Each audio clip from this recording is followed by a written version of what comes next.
At supper, she couldn't concentrate herself. It was such a thing. Today she would go to the moors. Isn't that just something that you could just enjoy and be happy for a month? Well, if you couldn't, she could. Who was she? Of course, Olivia Crawford. Olivia danced and sang all day, even when she was doing the knitting, which she hated.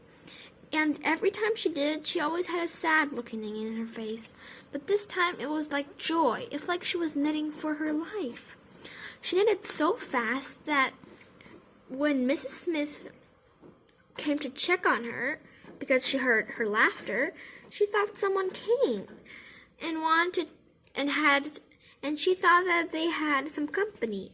But no, it was just Olivia alone in the room knitting normally, but very weirdly laughing at something which Aunt Smith, Mrs. Smith, could not understand. It was the laughter of joy and the laughter of remembrance. She wasn't the girl from yesterday morning, the pale creature who had argued to play. She was a figure, an elegant figure, I admit, was knitting something. A something was a sock, and the sock was already so long that it was enough to be called a dress, but it was so long like a dress, and it was so thick, it was like a pajama. It looked so like a long thing knitted by beautiful hands, because every stitch was perfect, every inch was wonderful. Mrs. Smith could not believe her eyes, because we don't say that she's not good at it, but she never did good work out of knitting, and she never wanted to or intended to do.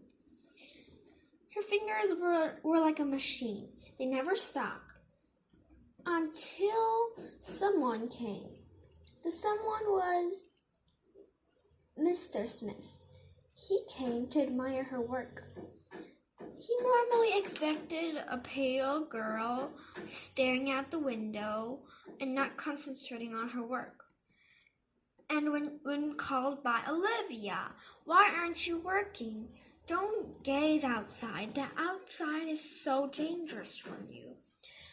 When heard by this, she just went to her work and had a very sad look in her eyes. But today, the creature who was that in 2 days before was transformed, so quickly transformed that he didn't even recognize that this was his girl. She was sitting on the hardest chair, which she always hated, and was looking. No, she wasn't looking outside. She was looking on at her work and smiling and laughing, and it had a very weird sort of a kind of amusement that he called. He went to ask her what was the matter and found out that she was just overwhelming with joy that she could go to the moors. "Oh no, I just decided you aren't going to the moors." "Why ain't I going?" she asked in a very saddening tone, and shocked too, because didn't he, the man who was yesterday so kind to her and told her she could go and didn't make a fuss about anything? "You ain't going, I said that. And don't use those words. These are parenting words." But yesterday, yes, I did. I thought it was a good thing for you. But look at you now, just sitting there and laughing and not working. You have to work. Without work, you won't be a very nice girl. You need to work. You need to get wise. or else something will happen dreadful. I know kids always do dreadful things, but you're not a child anymore. You've grown up, and you need to know what to do. And if you do it, just do the work very cleanly. If you don't, ask. Why don't you ever ask? What is the problem with your mouth? Why is it always glued? And perhaps you might want to say something. You just ignore my compliments. You always ignore them like they weren't existing. Try to take them and understand them if you don't, he said in a scornful tone. Olivia didn't understand what she meant by compliment and what he meant by everything, because she did not know, because she could not know. She just came here for 3 years, and she never got one glimpse of Mr. Smith's bad moods. That's why people really don't get acquainted with him, because they always go in the bad terms. They always go when Mr. Smith is in a mood. And when he is in one, you better not even touch a grass or step on a flower. He will groan. But Olivia never saw this happen, and she thought it was her fault. And she was so sad. She didn't understand. She was working. Miss Smith even said she did good work and was very, oh my gosh, why did she come into the scrape? She wondered at herself. But what is the scrape? She asked herself again. This is such a weird thing. She wanted to go ask Aunt Smith, but before she could step in the kitchen, she heard something that made her cry. It was a shriek of Aunt Smith. She quickly went in and saw Aunt Smith kneeling on the floor, crying or something. And Mr. Smith saw her and went right out of the room with the back door, and she did not even know what was happening. She could only pick up her and comfort her for no reason. She did not know the reason, but it was a big one, and even elder ones have the right to cry at this time. She quickly asked her why, or whatever happened. She said, "Your uncle, oh, don't go. Oh, don't ask me. Nothing has happened. Nothing that you must know, darling. Go back to your room. You have nothing to do here. You can't comfort me. I'm not the person to be comforted. You better go right away to your room. Crying is useless as those moments always say. I was wrong. I shouldn't have cried. It's not a big deal. Everything will be fine. Just go into your room." But she said all this in a weird tone, as if she really needed comforted, but she never wanted to admit it. It was pretty hard for Olivia to know what to do. She never knew what could have happened, but she just knew that something bad or something furious had happened. And what the cause was and why they did it, she had no idea. But after a while, Mrs. Smith was on her feet, and she was cooking again. But the supper that followed was a weird one. Mrs. Smith did not utter a word except for nodding and shaking her head. and Mr. Smith grumbled a lot of times, just looking at something that did not please him. And once or twice he even growled at Olivia. And once he punched the cat who was sitting peacefully on the carpet and said, "You vigorous monster, you go away at once." And he carried the cat out and threw him out of the window. We know cats always land on their feet, but still, this was a notion that he had never put on.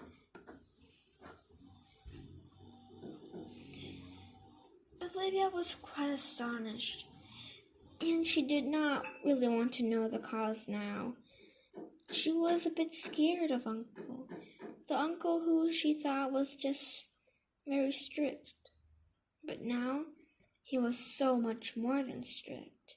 He was cross and unobedient, we could call it. Why would an old man like him do something like this? And usually when he gets vexed, he'll just mumble a few words at himself and he'll get good again. This time there was no mumbling, no nothing. And he didn't even show on his face what could have happened. Normally, she could say what happened, like the dog went out of the barn, the cows weren't easy, and they had not enough milk to sell, and those stuff. But this time, on his face was a new look, a new one that was so new that she couldn't even describe it to anybody. Afterwards, in her diary, she exclaimed, "I can't explain this, and dear diary, you better not ask, because you don't have a mouth, and I don't think you'll get any answer that is the one you wanted." It was all very good the next morning, but something was still in the looks of Mr. Smith. He had big eyes, as large as marbles. They looked as if they never had a rest for the night. And he had... It wasn't the next morning. At the afternoon, after tea, Olivia startled. "Oh no! She was supposed to go at 5 o'clock to the moors and eat dinner there with them. Oh, what was she going to do? It was 3 already, and she hadn't made her dress up. She hadn't put her hair. She had nothing. And it was almost 4, and she knew she had to leave at 4:30 because it was a long way out. Oh, this is a disaster, she thought. When she wanted to go and ask for help, she remembered what Uncle said before. "You are not going," he said, and these words repeated in her mind, making flashes in her light. She so wanted to punch herself. She did not know what she had done wrong, but she knew she had done something wrong, she thought. Or why wasn't she allowed to go? Or why was he so cross that afternoon? She quickly went to Aunt Clara's room where she was sewing something. But the something wasn't sewed a bit. It was just put in her hands and folded in her hands, and she was just looking at some kind of a book. But she did not even read the book. She just looked at the page, the first page. When she came closer, she knew it was the newspaper. She went closer and saw there was a headline. Before she could really read the headline, Mrs. Smith noticed her and clasped her things and started to knit and put the newspaper under her pillow and pretended to be very calm and studious. But she entirely failed.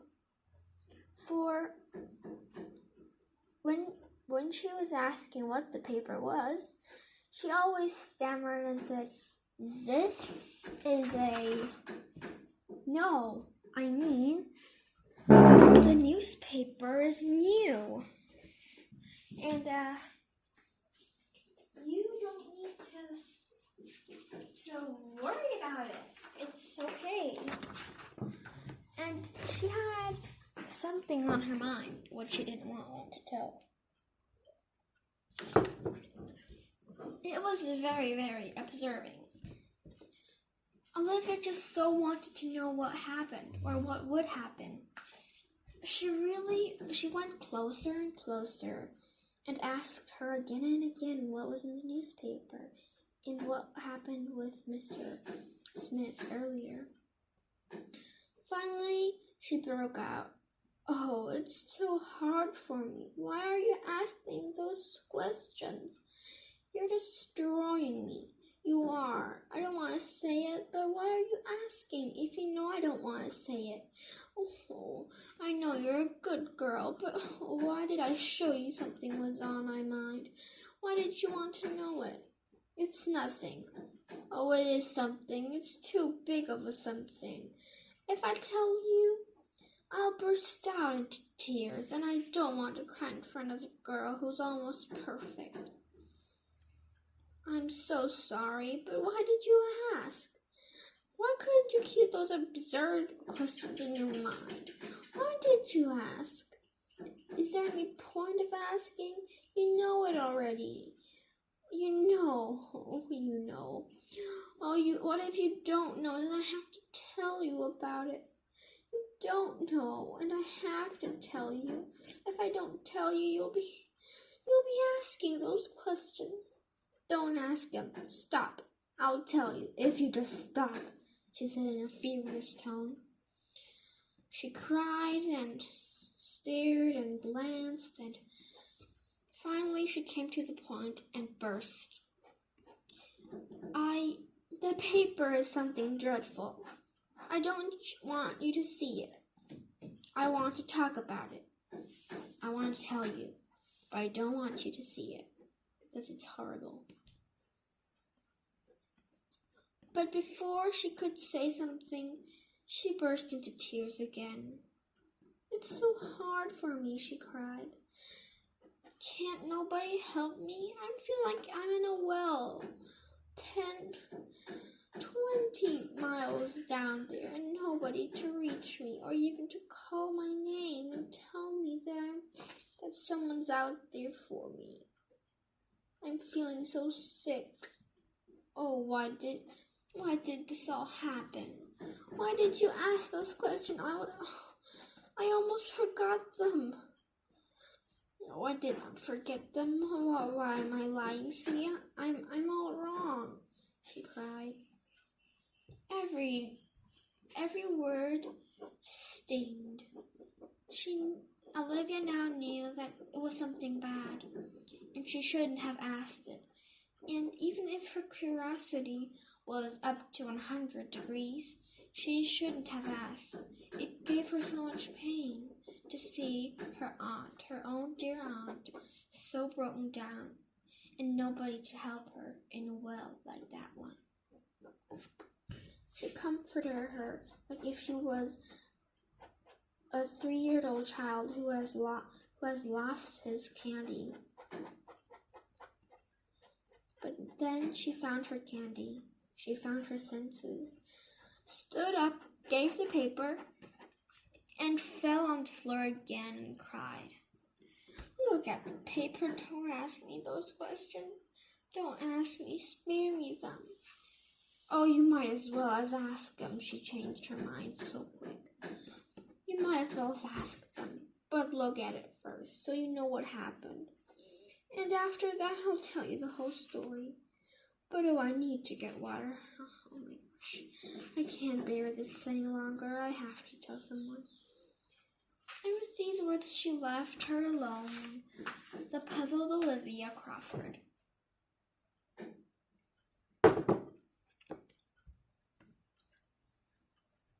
Olivia Crawford read the paper through, and at the second page in the big headlines was something that so astonished her. It was so astonishing. Is this true? She muttered. This is not true. This can't be true. Nobody is here. This can't be true, she muttered. This can't be. Why isn't this true? Oh, it is so horrible. No, now why she never wanted to tell me. It was something so horrible that made her eyes as big as saucers. Oh, why is this happening to me? Why am I that fool too? Oh, this is so horrible. She was helpless, like a helpless baby standing there. It was a horrible day, she wrote afterwards in her diary. I couldn't have stood it alone if it wasn't for Mrs. Smith. Aunt Smith, the dear old lady, she had to bear more than me. I just had to bear the knowing, and she had to bear all of it. It was so bad. I could have just cried my eyes out of astonishment, she said to Aunt Smith afterwards. What was on the headlines we can never read, but we can know what happened. On the headlines there were words of this sort.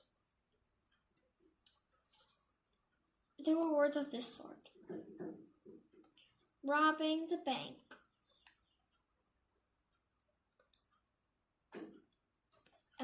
Robbing the bank. 17th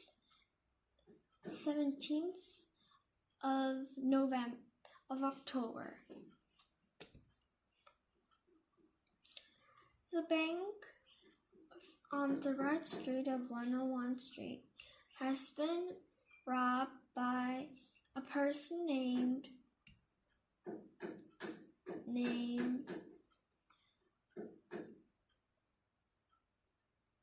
John Smith. It was Mr. Smith. He robbed the bank at moonlight yesterday night and was found caught by a policeman in time, but was found without money, without anything, just walking home.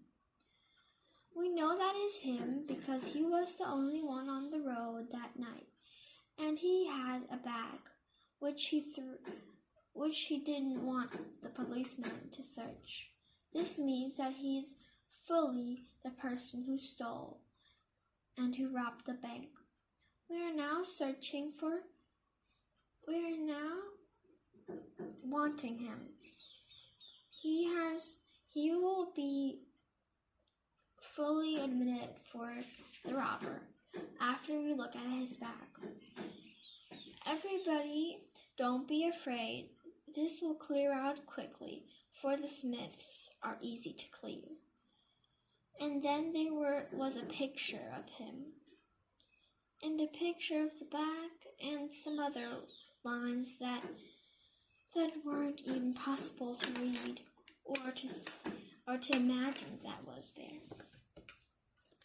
Something so big, at the point of falling with faintness, Mrs. Smith came in. "Dear, are you okay?" she said in a soft voice, so soft that Olivia almost startled.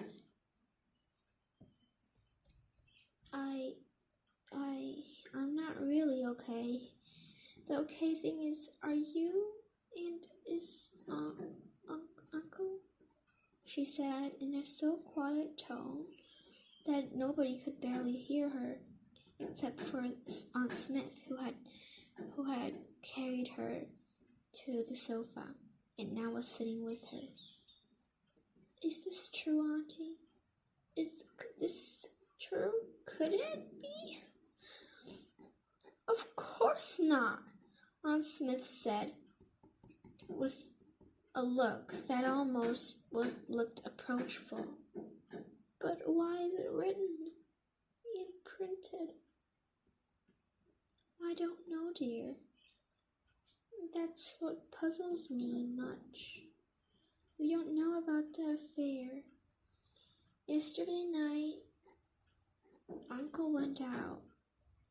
He did not went out to go robbing. He just went out of business. That's what he told me, and that's what he told the policeman. But they did not believe him," he said afterwards. "I agreed to stay at home, and that's when Mrs. Moore came, and you were there, and everything was so fine. He did not tell of the policeman's searches, and he didn't think it was serious too at that time, because a lot of people in town like to play jokes of being policemen and searching. It's the new kind that boys of 15 or 16 like to play. And he thought it was just a play. He did not tell me about it because he didn't think it was serious to talk about. But today he went out for the cows, and on the gate was a big horse with the police, all standing there as if we were imposters. It was very horrible. I did not understand why. And you were still asleep, and I was in this kitchen, knowing nothing about it all. And I just begged to go away and clear this business alone, because he didn't want to disturb us. Isn't your uncle a great man? And then when he came home, he thought we would understand him. But nobody understood him because we did not know the matter. It's not our fault, but it's not his that he was so cross yesterday. And it was very bad. Oh, so bad. Now the policeman says he has to go to jail, and our family are named Robbers family, but not Smiths. But it's always so bad with them. I can't understand why. Why did they plague us like that? And would anybody believe this nonsense? After hearing this, she understood.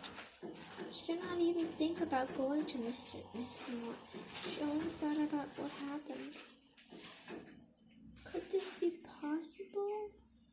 She murmured to her aunt.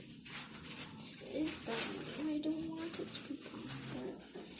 Now, where's Uncle? Where's Uncle? She moaned, like if it was her last hope of living. He went to the police officers. He just stayed for supper, and he told me not to tell you, but I know I had to. You'll find it out someday, I know, that he's gone in jail, like other prisoners. But prisoners, like others, they did something wrong. They robbed. They did something bad. But your uncle was noble. He never did something that wasn't to please anyone. He always did it for his duty. He never did wrong. He never did. I don't understand why people don't believe him. Who said that we're robbers' family? He almost screamed. Oh, don't get so angry. It's not their fault. They don't know the truth that you're noble. But they'll have to know it. But how are we going to prove that he wasn't a robber? Of course he isn't. But there was nobody in the street. Who was the real robber? Oh, it's so bad. What if the robber went away and something like that happened? And maybe he had some fingerprints or something of that sort? Or he left something behind which we can find and we might know that it isn't him. It never was him. It never could be him. No, you're thinking too much, darling. Nobody would believe that. And they would believe we don't want anybody to know about it. And then they would... Well, it's not safe for you to go anywhere right now. People might come around and tell stories and do bad things just because we were misunderstood. But how can we make it understood and not misunderstood? She said mournfully. We'll just have to wait. Time makes everything better. But during the time, it hurts. Oh, it doesn't hurt. It doesn't hurt. It doesn't, she said. It hurts a lot. I can't almost bear it to see dear old uncle in jail. He did not do anything wrong. She almost screamed at Aunt. He didn't, darling, he didn't. But some people are bad at understanding, and you have to forgive them. How can I forgive them if they've misunderstood such a great man as you told me? He did not want to trouble us. Oh, why was I so cross yesterday? And I looked so sharp at him at supper. She moaned. Why did I do those harmful things? If he goes to jail with my memory like that and comes back with that memory of me, how am I going to welcome him back home? It's all so bad. Oh, I wish this thing had never happened. I wish he wasn't going to his business, whatever business he had. Why couldn't he stay home, safe and sound with us? Nobody would have suspected him to be anything, and he wasn't anything. About the crime. Oh, I hate it. The only thing we can do is wait. We can't find out who it really was. We could, she said in a high voice. We could, and I will. For Uncle's sake. For his sake and us. I will find out, no matter how hard it is. And it can't be hard. There's nothing really obsessed with it all. It's not going to be hard. I have everything in order. I'm just going to find out who this thief was, who the robber is, who this unmanly person is, or unwomanly. This man or woman must be punished.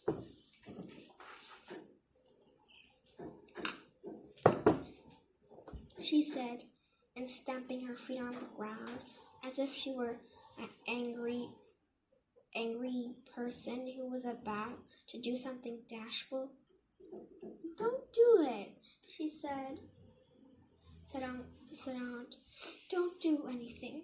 They'll suspect more of us, and I don't. And it's already so bad right now. Don't make things worse. People will think we just don't want to admit it. Oh, why did I tell you? It's not so bad. We're all safe and sound here. But at this knock, she had never said that, because policemen were knocking on their doors and tapping on their windows as if they were alienized. What are they doing here? Aunt said. Before she could answer,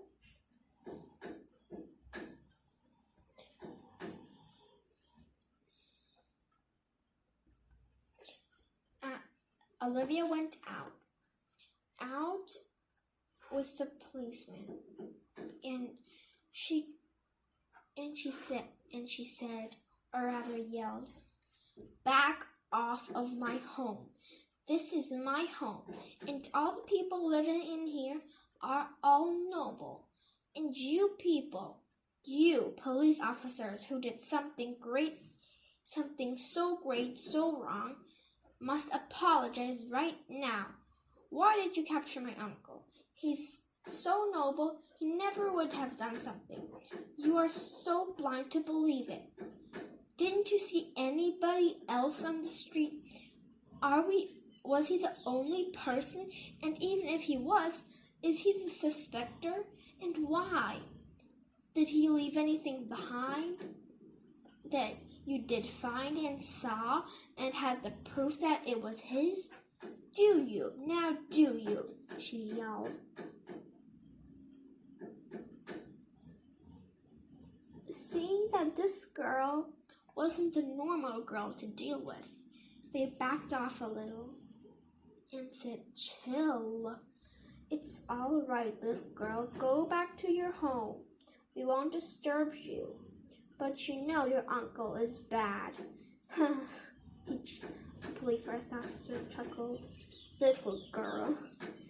She more looks like a heroine with flossy brown hair, and she looks like a little maid who's used to chores. I bet that old man makes her do chores a lot and doesn't. She looks like if she never went to school." "Yeah, I doubt she never went," said another. "Because you know that old man, he doesn't want to spend a pick of money on anybody except for him." "Oh yeah, and that's why he robbed the bank, isn't that?" said another.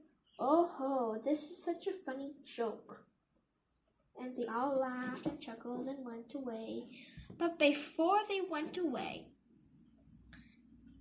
Olivia did something. She climbed on the fence out of the house, chased them in the might of her legs, and being the fastest in her class of the girls, she reached them and got ahead of them, stopped them, and scolded them, and so well that they almost looked astonished. "This girl ain't a bit normal," said the other after the storm weather. "Oh, I doubt she's brought up of some creature that was never known to us." "She has a spirit that I like," said the old policeman. "A spirit? I see. I see that she's crooked," said another. But actually, all of the policemen admitted the old policeman's words. She had a spirit that everybody liked, but they dared not to say it because she was a robber's child. "Well, this is all over," she thought, and went home with a sad face. "I've done something disgraceful to my family. Oh, I bet they'll scold, and this will come out as a story, as if I were so bad, but I didn't mean to. Oh, why did I do this?" She grumbled. Oh, I wish I'd never been so selfish and never had done something so dashful and so, oh dear, what will become of me if they know about it? And if Aunt and Uncle in jail, knowing that I've disgraced my family, even if he were in jail? And Aunt, who stood up, who's standing, and I'm falling, and she's trying to pick me up, and I'm dragging her down. Oh, why did I? Why did I even come out? Oh, she thought she would get a scolding, but in fact, she got a big pat on her head and said, and it was said by, "Good girl, I knew you would stand up by us, and weren't the kind of girl I always thought you were. You have a spirit that we all like, and I have the strength to admit that, and I'm so happy I can," she said in a whispered tone. "What do you mean?" "I mean, it's wonderful how you stood up by us, and how you did not get afraid of those police officers. I tell you, you're not a normal girl, Olivia Crawford. You're something, a liveliness, a spirit. You have a little fire burning in your heart, and I want you to let it burn forever, and make it bigger, the fire, the wildness you have. I like it, but don't overwhelm it too much. I hope I won't spoil it by liking it," she said, and gave a little pat at her chest, meaning that she liked the fire in her heart that was burning every day, and sometimes even more, and that was burning high when she told her those words. It was all very well after that. The two sat alone there, almost furious. It was all so bad. But what could they do? What could they do? Oh, what could they do? End of Wait. But then suddenly she came up with that idea. Olivia had a brand new idea, a one that was to be cheered at. It was such a great one, such a wonderful one. But what was it? End of chapter 2.